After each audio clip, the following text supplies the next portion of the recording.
The best way to pass RCM Level 8 Music Theory Exam Part 2. In the previous video, we have explained how to identify key signatures. In this video, we will go through all the other important concepts that can help you pass the RCM Level 8 Music Theory Exam with ease. Let's start with scales. You already know about C major and A minor scales. We can build scales beginning on any note, which is indicated by the key signature. All major scales or minor scales have a similar sound because of the pattern of whole steps and half steps. Major scale only has one form. Between the first and the second notes, it's a whole step. Between the second and the third notes, it's also a whole step. However, between the third and the fourth notes, it's a half step. So on so forth. You can find all of the notes for any major scales by looking at a keyboard. It's just starting from the major key, then follow the sequence: whole, whole, half, whole, whole, whole, half. For minor scales, there are three forms, which are a little bit different. For the natural form, it's starting from the minor key, then follow the sequence: whole, half, whole, whole, half, whole, whole. It's basically just starting from the last two notes of the major scale. For the harmonic form, the only difference is the raised seventh note. Instead of a whole step, it becomes a whole and half step. For the melodic form, you already noticed the difference. It's the raised sixth and seventh notes. But when it's going back, it returns to the natural form. Now you know how to write the correct notes for any major or minor scales. For each note on the scale, there is a name for the note. For major scales, they are tonic, supertonic, mediant, subdominant, dominant, submediant, leading tone, and tonic. For minor scales in natural form, the difference is the seventh note, which is called subtonic instead of leading tone. However, for minor scales in harmonic form, the seventh note is called the leading tone because it's raised seventh note. There are also other kinds of scales that may appear in the exam. Here is a list of those scales. The chromatic scale is constructed entirely of half steps. It consists of 12 different pitches. The whole tone scale is constructed entirely of whole steps. A whole tone scale consists of 6 different pitches. The octatonic scale consists of 8 different pitches that alternate half steps and whole steps. The octatonic scale may begin with either a half step or a whole step. The pentatonic scale consists of 5 different pitches. There are many different forms of pentatonic scales, but they all consist of 5 pitches. The blues scale consists of 6 different pitches. The blues scale is used in jazz and blues styles. The next important concept is interval. An interval is the distance between two notes.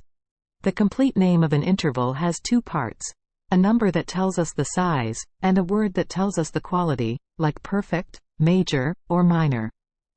Perfect intervals above the tonic of a major scale are perfect 1, perfect 4, perfect 5, and perfect 8. Notice that the perfect intervals correspond with the tonic, subdominant, and dominant pitches above a tonic note. Major intervals above the tonic of a major scale are major 2, major 3, major 6, and major 7. The intervals found in the major scale are called diatonic intervals. Minor intervals may be created by lowering the upper note of a major interval by a half step, without changing the letter name. Only seconds, thirds, sixths, and sevenths may be altered to become minor. For example, when the upper note of a major third is lowered by a half step using the same letter name, the interval becomes a minor third. To identify intervals, you only need to calculate how many half steps on a keyboard. Perfect 1 is the same note. Major 2 is 2 half steps, or 1 whole step. Minor 2 is 1 half step. Major 3 is 4 half steps, or 2 whole steps. Minor 3 is 3 half steps. Perfect 4 is 5 half steps. Perfect 5 is 7 half steps. Major 6 is 9 half steps. Minor 6 is 8 half steps, or 4 whole steps. Major 7 is 11 half steps. Major 7 is 1 step lower than perfect 8. Minor 7 is 10 half steps, or 5 whole steps. If you want to find major 2 or major 3, you can count from the perfect 1 forward. If you want to find perfect 5 or major 7, you can count from the perfect 8 backward. It may not be easy to memorize. But if you know the C major scales on a keyboard, you can figure out the steps for each interval. For other scales, it's basically the same. When intervals are built above the tonic note of a major key, those intervals are diatonic intervals because the upper notes belong to the major key of the lower note. No additional accidentals are required. Chromatic intervals are intervals that have been altered with accidentals from outside of the major key of which the bottom note is the tonic. Diatonic intervals become chromatic intervals by altering either the top or the bottom note. Augmented means 1/2 step above the note, while diminished means 1/2 step below the note. Intervals can also be inverted. Inverting an interval involves turning it upside down so the bottom note becomes the top note. When we invert any interval, the combined numerical value will total 9. Then, let's look at triads. You already know what is a triad. It's basically a set of 3 notes separated by skips. A tonic triad is built on the first degree of a scale and consists of the first, third, and fifth notes of the scale. Triads are identified by the root. In major keys, the tonic triad consists of a major third and perfect fifth above the root. Tonic triads can also be built in minor keys. When we build a triad on the tonic of a minor scale, a minor triad is created.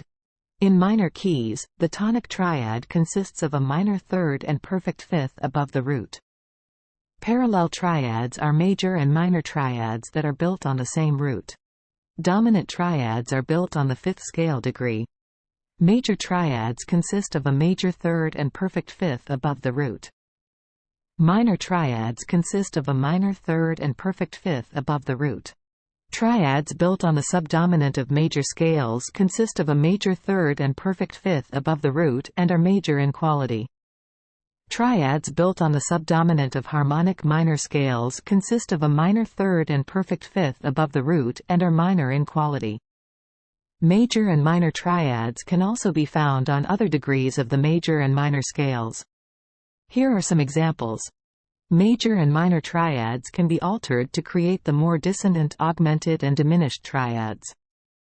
Augmented triads are created by expanding the perfect fifth in a major triad to an augmented fifth. Diminished triads are created by contracting the perfect fifth in a minor triad to a diminished fifth. If you understand intervals, it's much easier to build triads. There are 2 ways of identifying and labeling chords: functional chord symbols or root quality chord symbols. Functional chord symbols use Roman numerals to show the scale degree on which a triad is built and the quality of the triad. The root quality chord symbols are written above the staff. The symbol for a major triad is the capital letter name of the triad's root. Here are some examples. The 3 notes of a triad can be arranged in any order. The first inversion only changes the root, the second inversion changes 2 notes. Like major and minor triads, augmented and diminished triads can be inverted as well. Here are some examples. Now you understand intervals and triads, let's move to the dominant 7th chords.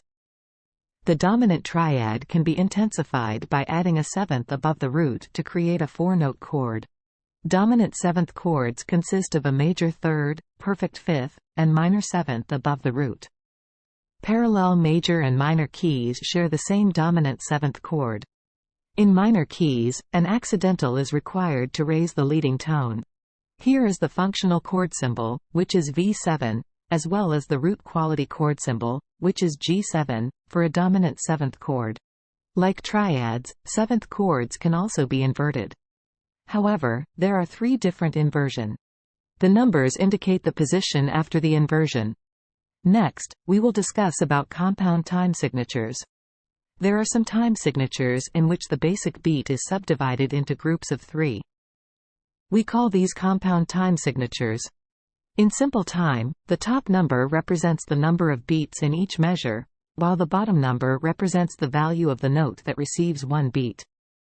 In compound time, the top number represents the number of pulses in each measure, while the bottom number represents the value of the note that receives one pulse.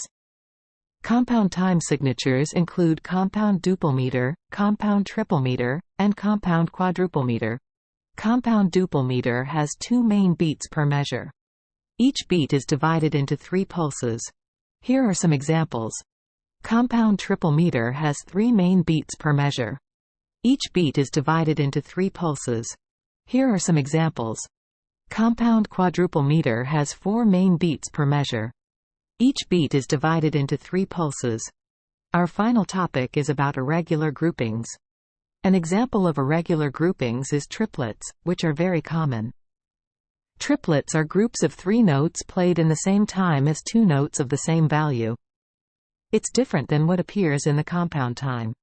Other irregular groupings in simple time include quintuplets, sextuplets, and septuplets. These are irregular groupings that are generally played in the same time as 4 notes of the same value. Now, we have gone through all the important concepts that can help pass the RCM Level 8 Music Theory exam. There are still lots of other topics, like music terms and signs, music history, etc. Those are not complicated, you just need to memorize them. Good luck to your RCM Level 8 exam. Thanks for watching.